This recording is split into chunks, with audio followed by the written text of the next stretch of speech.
Dear students, आज हम class 7th math exercise 7.1 complete करेंगे, जिसका फर्स्ट सम है complete the following statements. Statement में लास्ट में ब्लैंक स्पेस दिया हुआ है, वो हमने कंप्लीट करना है। Two line segments are congruent if they are equal in length. ये हमने अपनी तरफ से लिखा है। जब टू लाइन सेगमेंट को हम बोलने कि ये कॉन्ग्रुएंट हैं, तो इसका ये मीनिंग होता है कि उनकी लेंथ इक्वल है।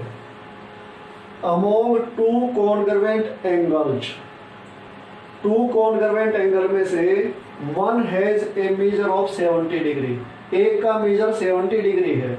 The measure of A other angle is, जो हमने बताना था, तो वो भी 70 डिग्री होगा।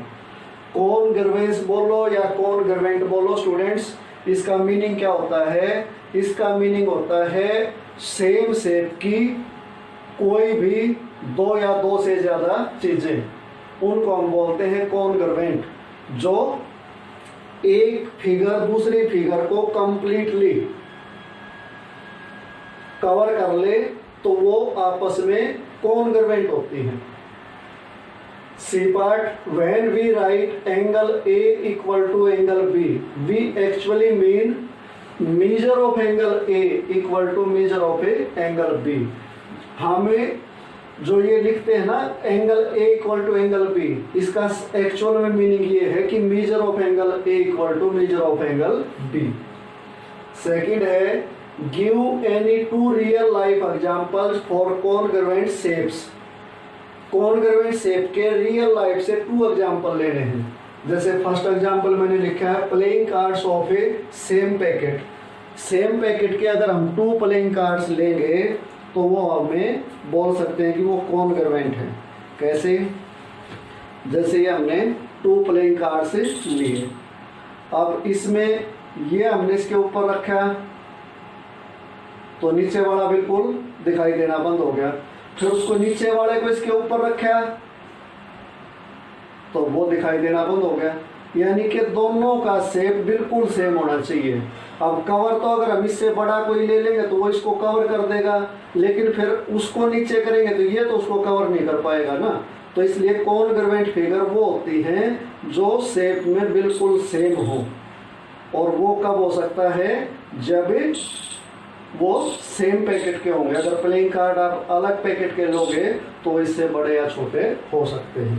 अब नेक्स्ट है biscuits of A same packet. Same packet के अगर आप बिस्कुट चेक करेंगे तो वो आपस में कॉन्ग्रुएंट होंगे। उनमें से किसी को भी ऊपर नीचे रखोगे तो नीचे वाला बिल्कुल कवर हो जाएगा। अब थर्ड सम करते हैं स्टूडेंट्स।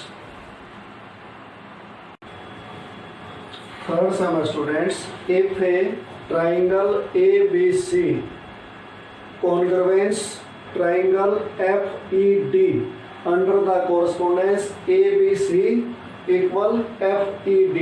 ये दोनों तरफ एरो है, मीन इसके इक्वल ये और इसके इक्वल ये कॉरस्पॉन्डिंग पार्ट है। जहाँ इसमें A है वहाँ उसमें F है दूसरे ट्राइंगल में। जहाँ उसमें B वर्टेक्स है उसमें E वर्टेक्स है। जहाँ उसमें C वर्टेक्स है उसमें D वर्टेक्स है।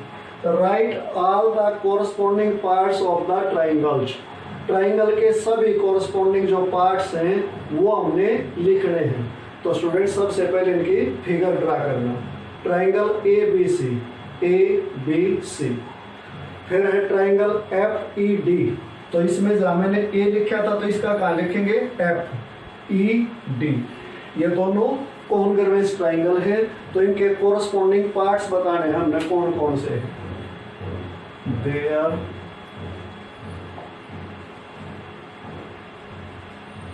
corresponding parts equal to,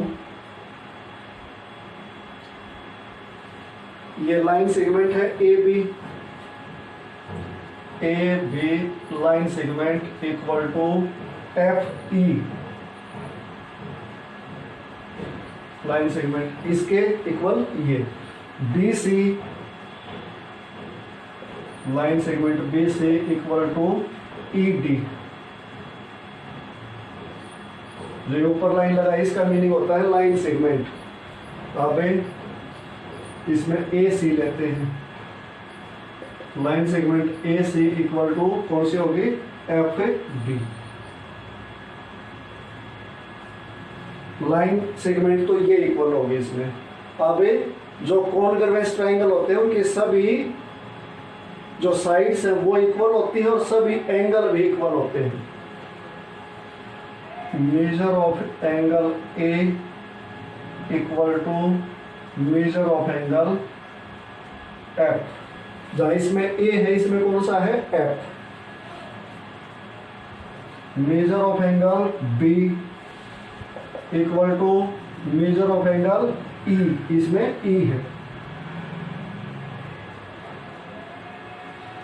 अब जहां इसमें सी है, measure of angle C equal to measure of angle D. ये इसके कोरस्पॉन्डिंग पार्ट्स हैं, इसलिए ये कॉन्ग्रुएंस ट्राइंगल है। फोर्थ है, if a triangle D E F A congruence triangle B C A, write the parts of triangle BCA that correspond to। ये DEF जो triangle है उसके पार्ट्स हमें दे दिए, हमने BCA ट्राइंगल में से इनके कोरस्पॉन्डिंग पार्ट्स फाइंड आउट करके यहाँ लिखने हैं। तो स्टूडेंट्स पहले दोनों ट्राइंगल जैसे इसमें दिया गया वैसे हमने बनानी है। DEF, ये DEF और BCA, तो इसमें D था स्टार्टिंग में, इसमें B है तो यहाँ BCA ऐसे ले लिया। अब एंगल E के इक्वल इसमें कौन सा एंगल होगा, देखो एंगल E इसमें कहाँ है, ये, तो इस वर्टेक्स पे कौन सा एंगल है उसमें C, तो इसके इक्वल कौन सा एंगल हो गया, C। अब लाइन सेगमेंट EF देखो कौन सी है, EF, ये इसमें ये है EF, तो उसमें कौन सी ली जाएगी, CA। फिगर बनाने के बाद बिल्कुल स्पष्ट हो जाता है। एंगल F देखो इसमें कहाँ है, ये रहा, तो इसके वर्टेक्स पे वहां कौन सा है, A, तो इसके इक्वल हो गया एंगल A। अब लाइन सेगमेंट DF कौन सी है, ये रही DF, इसमें DF है तो उसमें कौन सी ली जाएगी, BA। तो स्टूडेंट्स ये अपनी एक्सरसाइज 7.1 कंप्लीट हो गई। 7.2 नेक्स्ट वीडियो में करेंगे।